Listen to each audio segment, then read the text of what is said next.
Olá, meus amigos. Muito bem. Vocês lembram que no dia 8 de novembro eu acabei por fazer uma citação lá? Joguei uma das minhas frases de citações naquele post de colecionador de citações que dizia: onde há dívidas não há herança. Pois é, eu estava ali falando de um acórdão muito interessante do recurso especial 2045640 lá de Goiás, em que eu vi no informativo jurídico e acabei por me interessar lendo na íntegra. Não tenho nenhum caso ali em curso sobre inventário em que ocorresse fraude, ou a tentativa de fraude, mas me chamou muita atenção a notícia e acabei, enfim, separando, lendo o acórdão na íntegra e separando aquela citação. Diante do pedido dos meus amigos aqui, e eu agradeço quem fez o pedido, fico muito feliz de estar acompanhando o meu raciocínio e os meus posts nas redes sociais, acabei então fazendo a leitura. Quero fazer aqui com vocês só um resumo desse caso para que vocês possam conhecer do que se tratava e do porquê que eu achei tão interessante este caso. Pois bem, como disse, esse recurso especial está no informativo 772 de 2 de maio de 2023 do STJ. E é um recurso especial, como mencionei, 2045640. A ementa está aqui na nossa tela. Você vai ver que pela ementa você já tem uma boa notícia do que se trata este caso. Pois bem, o caso é muito interessante porque, primeiro, né, por isso me chamou lá a atenção quando li a notícia jurídica, o caso era interessante porque eu via que havia uma discussão de crédito a ser habilitado em inventário e a notícia, só a frase dizia: não é possível que o juiz converta em ação de cobrança o pedido de habilitação de crédito. Eu falei: ixi Maria, já fui fazendo pré-julgamento, né? Ó, o juiz aí protegendo o devedor, não autorizando que o credor pudesse fazer a sua habilitação do crédito no inventário, ou o juiz mesmo, um juiz de primeiro grau, bem intencionado, pudesse determinar que fosse aberta uma ação de cobrança. Já fui meio de mau humor para cima da leitura do acórdão do STJ. Depois, lendo na íntegra, eu vi que o STJ tinha razão, haviam requisitos formais não observados, inclusive com disposições processuais, mas o que me interessa dentro desse acórdão é falar com vocês o aspecto ali com relação à má-fé dos herdeiros e a tentativa, né? Aquela tentativa não tão bem intencionada de sonegar bens para que dívidas do espólio não fossem pagas. O que então, tentando resumir ao máximo esse caso, indo direto ao ponto que nos interessa, o que esse caso trazia para nós, senhores? Esse caso ele dizia que o seguinte, que as pessoas que havia tido o falecimento de um devedor e em 2005, frisem, vejam bem essa data, 2005, no ano 2005, um dos credores desse falecido habilita um pedido num inventário já em curso, o inventário então do falecido, habilita o pedido de cobrança de uma dívida de R$177 mil. A dívida era alta, né? 2005, senhores.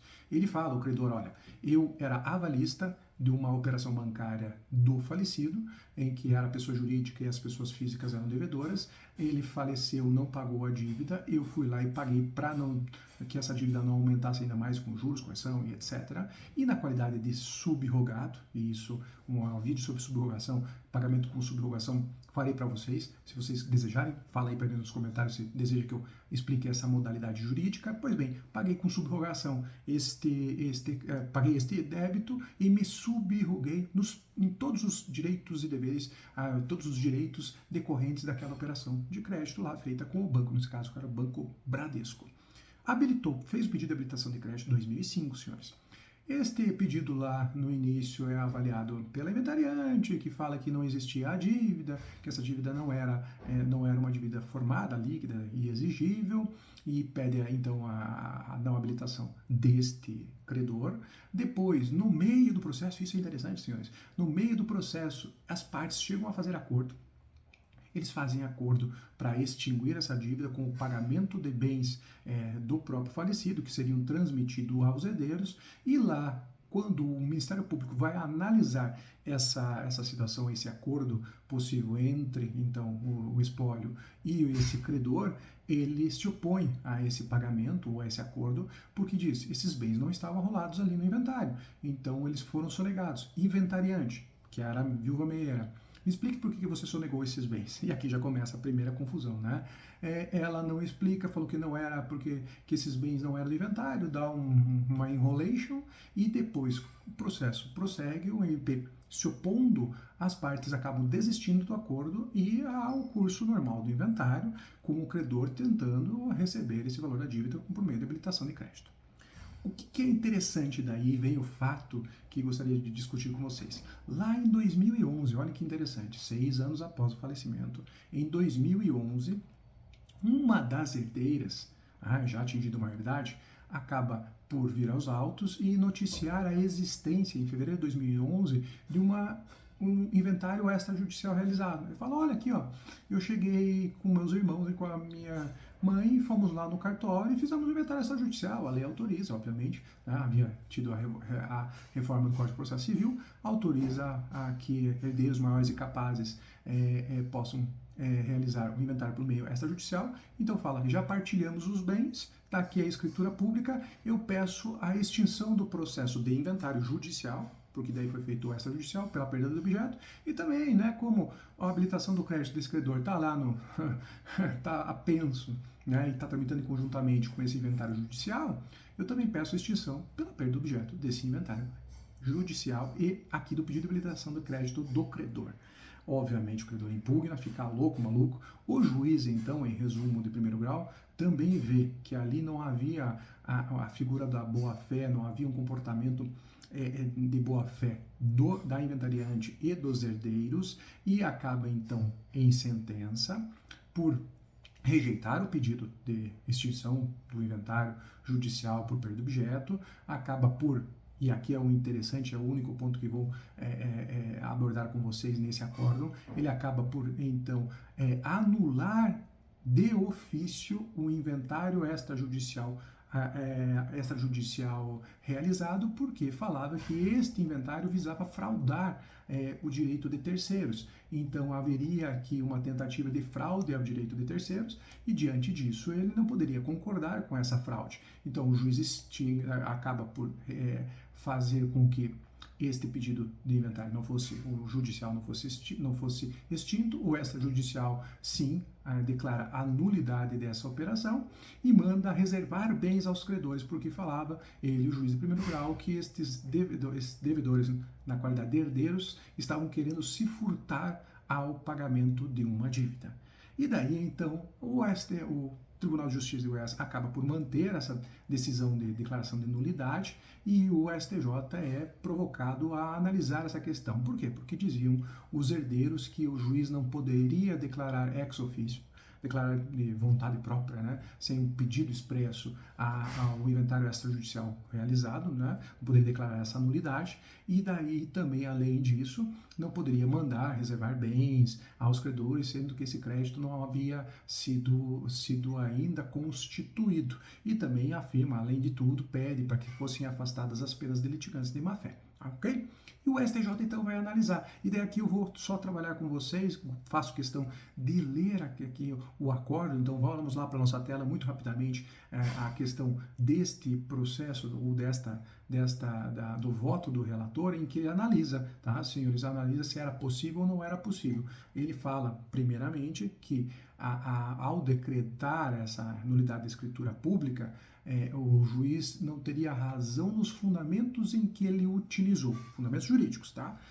Mas, na realidade, no final, ele acaba por concordar pela declaração da nulidade. Então, o que diz aqui o STJ, né? Ele vai relatando a situação fática e diz que o juiz, então, no quadro delineado, veja na minha tela, o juiz sentenciando anulou o inventário extrajudicial, asseverando não terem sido observados os pressupostos de validade desse negócio jurídico, a saber, dizia o juiz, herdeiros capazes, consensualidade e inexistência de débitos do espólio. Aqui é o importante. Ele coloca como um dos requisitos para a realização do inventário extrajudicial a inexistência de débitos do espólio. E daí vai o STJ, sob essa ótica, aduziu o magistrado que, estando os herdeiros e a meia cientes da existência de pedido de habilitação de crédito no inventário judicial, não poderiam jamais ter realizado o inventário na modalidade extrajudicial, tampouco pugnar pela extinção do inventário judicial. E daí o STJ fala que o juiz, então, aqui, né, fala que aquele juízo, né, deveria, conforme disposto no artigo 1997 do Código Civil, os herdeiros inventariantes teriam subvertido a regra praticando o ato nulo, nos termos do artigo 166, 4 e 6 do Código Civil, não revestido de forma prescrita em lei e tendo por objeto fraudar lei objetiva, imperativa, sem sim olvidar ainda em controvérsia a sonegação dos bens perpetrada pela inventariante, né? E daí aqui o STJ começa a modificar o fundamento do julgamento. Eu vejo, o juiz anula com base no artigo 166, 4 e 6, porque não havia forma revestida prescrita em lei e o objetivo de fraudar a lei imperativa. E o STJ, o relator aqui, acaba, e o STJ, a turma acompanha o entendimento do relator e fala, ó, diversamente do assentado na origem, os pressupostos à celebração do inventário extrajudicial são poucos. Quais seriam? Capacidade civil, concordância de todos os herdeiros, né? Deverão ser assistidos por advogado, mas não dispõe a lei expressamente quanto à inexistência de débito como requisito de validade. Então ele fala, o STJ, olha, eu não posso anular por inexistência de débitos. Né? Então ele fala, nesse contexto, o STJ indica que a inexistência de débitos não é a rigor pressuposto para a realização do inventário extrajudicial, tá? Porque assegura tanto o CPC lá da época de 73, que era o caso da sentença, também o de 2015, quanto o Código Civil, atribui ainda, depois de partilhados os bens, a responsabilidade dos herdeiros, né? E daí é um ponto interessante. Fala o STJ, relativamente a essa matéria, né, de inventário extrajudicial e eventuais dívidas do espólio, o CNJ editou a resolução 35, disciplinando a lei do inventário extrajudicial, que é a 11.441, tá? E na qual estabeleceu: a existência de credores do espólio não impedirá a realização do inventário e partilha ou adjudicação por escritura pública, né, franqueando aos interessados a opção pela via judicial ou extrajudicial, né, podendo ser solicitada a qualquer momento a suspensão pelo prazo de 30 dias ou a desistência da via judicial para a promoção da via extrajudicial. E diante disso, fala o STJ, aqui então não haveria empecilho a princípio a realização do inventário extrajudicial pelos recorrentes. Só que daí o STJ continua aqui na análise e vendo que o caso era absurdamente ou gritantemente um caso de escancarada má-fé, de sonegação de bens para que não fossem pagos os direitos dos credores, então aqui, diante deste caso, dessa moldura, ele fala, não posso anular por esse fato, mas eu vejo que há sonegação de bens. Então diz o seguinte, aqui, apesar de terem aqui os devedores requerido a extinção do inventário judicial, tá? E também da habilitação de crédito, né? Isso evidencia a intenção manifesta dos herdeiros e da meieira, veja a minha tela, que de se furtarem o cumprimento das obrigações de espólio. E daí diz, aliás, tratando-se de inventário, deve-se ter sempre em mente que o espólio responde pelos pagamentos dos débitos do falecido principalmente, pois onde há dívidas, não há herdeiros. E essa era a minha citação. Onde há dívidas, não há herdeiros. É claro, se eu estou aqui com um conjunto de dívidas, eu não posso querer falar que há o que partilhar, né? Porque os herdeiros não receberão bens, porque os bens servirão para pagamento dos eventuais credores do falecido, né? Então não se consideram, continuo aqui citando Carlos Maximiliano, não se consideram propriamente bens do defunto, senão os que sobram depois de deduzido o direito alheio. E diz o STJ que, né, nesse caso, os recorrentes, né, aqui os devedores, que são os herdeiros do falecido, procuraram se desvencilhar do crédito alegado pelo recorrido, que era aquele credor que estava procurando os 177 mil lá em 2005, senhores, agindo de forma a frustrar o pagamento do crédito, possivelmente devido pelo espólio. Dessa forma, diz o STJ muito acertadamente, vilipendiaram a máxima de que só há herdeiro onde não há dívidas, exorbitando os limites do seu direito, malgrado o fim econômico-social, princípio do inventário, a saber, satisfação dos credores do autor da herança. E aqui, para mim, é a chave mágica desse acordo que deve ser lido por vocês, para quem quer ter conhecimento e se aprofundar na matéria. Sobressai evidente em tal A tal acepção, o abuso do direito praticado pelos órgãos demandantes, consoante o disposto no artigo 187 do Código Civil, que diz o seguinte: artigo 187 do Código Civil, não deixem de ler. E se você quer que eu fale também aqui, só um parênteses, quer que eu fale sobre abuso do direito, comenta, faz aí os comentários. Eu tenho vários exemplos de abuso do direito e vou explicar para vocês doutrinariamente o que é o abuso do direito e aonde ele se aplica nos casos práticos. Se quiser, deixa aqui nos comentários. Continuando, diz o STJ, também comete ato ilícito, o 187 do Código Civil, o titular de um direito que, ao exercê-lo, excede manifestamente os limites impostos pelo seu fim econômico ou social, pela boa-fé ou pelos bons costumes. E daí, continua, após citar doutrina, falando que com esse comportamento dos devedores, acabou por implicar a nulidade do negócio jurídico, que era lá a questão do inventário extrajudicial, por fraude à lei imperativa. O artigo 166.6 do Código Civil, que vai falar, é nulo negócio jurídico quando 6 tiver, inciso 6º, tiver por objetivo fraudar a lei imperativa. E diante disso, após citar a doutrina do professor Nelson Lara Júnior, ele fala, aqui afigura-se então nulo negócio jurídico, ressoando incontroverso o caráter cogente de ordem pública dessa mácula, né?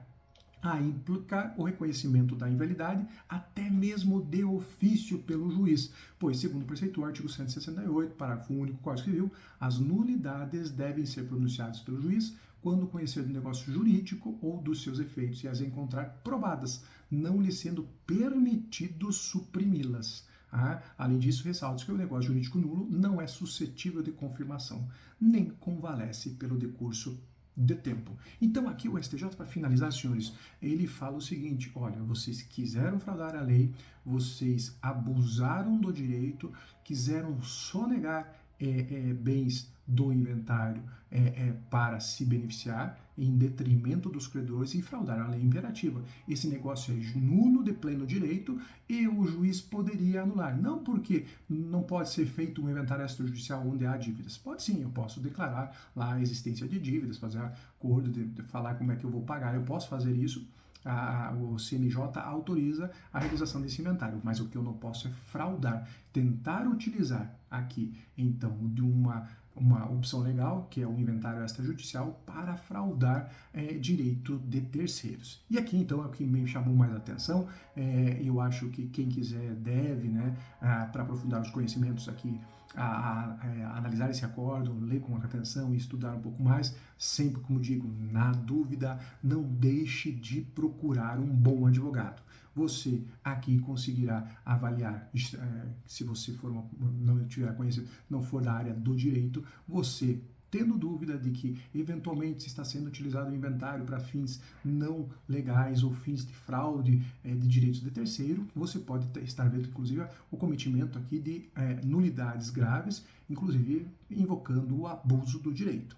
Era isso que eu queria falar para vocês, eu achei muito interessante isso, espero que vocês também tenham gostado. Se tiver mais alguma dúvida, passe, comenta aí nos comentários. Se gostou, curta, compartilha, que daí eu faço mais conteúdos que possam ser úteis a você. Mas na dúvida, não se esqueça, sempre procure um bom advogado. Aquele abraço e até a próxima!